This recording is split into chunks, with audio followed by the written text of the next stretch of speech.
بسم اللہ الرحمن الرحیم۔ السلام علیکم ورحمۃ اللہ وبرکاتہ۔ پیارے دوستو، ایک روز شیخ شفیق بلخی رحمۃ اللہ علیہ نے اپنے شاگرد حاتم رحمۃ اللہ علیہ سے پوچھا، حاتم تم کتنے دنوں سے میرے ساتھ ہو؟ حاتم نے کہا 32 برس سے۔ شیخ نے پوچھا، بتاؤ اتنے طویل عرصے میں تم نے مجھ سے کیا سیکھا؟ حاتم نے کہا صرف 8 مسئلے۔ شیخ نے کہا انا للہ و انا الیہ راجعون، میرے اوقات تیرے اوپر ضائع چلے گئے، تو نے صرف 8 مسئلے سیکھے؟ حاتم نے کہا استاد محترم، زیادہ نہیں سیکھ سکا اور جھوٹ بھی نہیں بول سکتا۔ شیخ نے کہا اچھا بتاؤ کیا سیکھا ہے؟ حاتم رحمۃ اللہ علیہ نے کہا میں نے مخلوق کو دیکھا تو معلوم ہوا ہر ایک کا محبوب ہوتا ہے قبر میں جانے تک۔ جب بندہ قبر میں پہنچ جاتا ہے تو اپنے محبوب سے جدا ہو جاتا ہے، اس لیے میں نے اپنا محبوب نیکیوں کو بنا لیا ہے کہ جب میں قبر میں جاؤں گا تو یہ میرا محبوب میرے ساتھ قبر میں رہے گا۔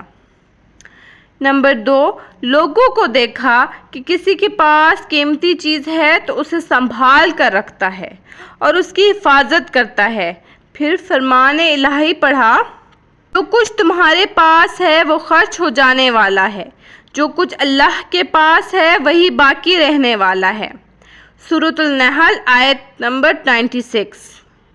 تو جب چیز مجھے قیمتی ہاتھ آئی اسے اللہ کی طرف پھیر دیا تھا تاکہ اس کے پاس محفوظ ہو جائے جو کبھی ضائع نہ ہو۔ نمبر 3، میں نے خدا کے فرمان پر غور کیا اور جس نے اپنے رب کے سامنے کھڑے ہونے کا خوف کیا اور نفس کو بری خواہشات سے باز رکھا، جنت اس کا ٹھکانہ ہوگا۔ کو برائیوں سے لگام دیں، خواہشات نفسانی سے بچنے کی محنت کی، یہاں تک کہ میرا نفس اطاعت الہی پر جم گیا۔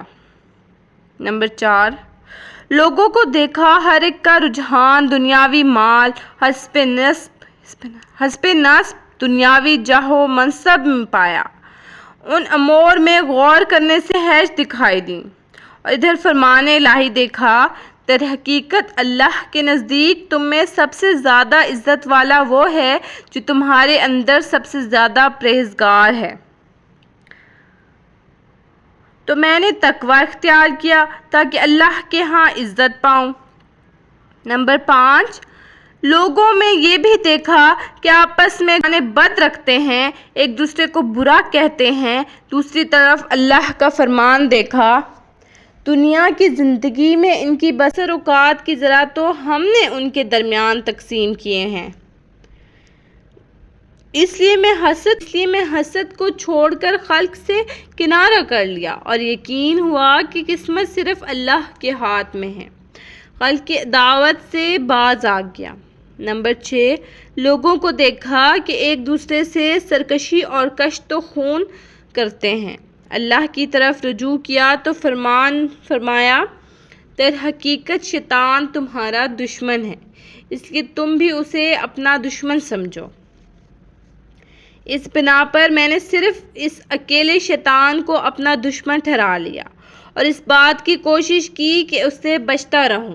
نمبر 7، لوگوں کو دیکھا پارا نان روٹی کے ٹکڑے پر اپنے نفس کو ذلیل کر رہے ہیں، ناجائز امور میں قدم رکھتے ہیں۔ میں نے ارشاد باری تعالیٰ دیکھا، زمین پر چلنے والا کوئی جاندار ایسا نہیں جس کا رزق اللہ کے ذمہ نہ ہو۔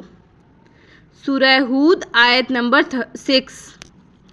پھر میں ان باتوں میں مشغول ہوا جو اللہ کے حقوق میرے ذمہ ہیں، اس رزق کے ترک کی جو اللہ کے ذمہ ہیں۔ نمبر 8، میں نے خلق کو دیکھا ہر ایک کسی عارضی چیز پر بھروسہ کرتا ہے، کوئی زمین پر بھروسہ کرتا ہے، کوئی اپنی تجارت پر، کوئی اپنے پیشے پر، کوئی بدن پر، کوئی ذہنی اور علمی صلاحیتوں پر بھروسہ کیے ہوئے ہیں۔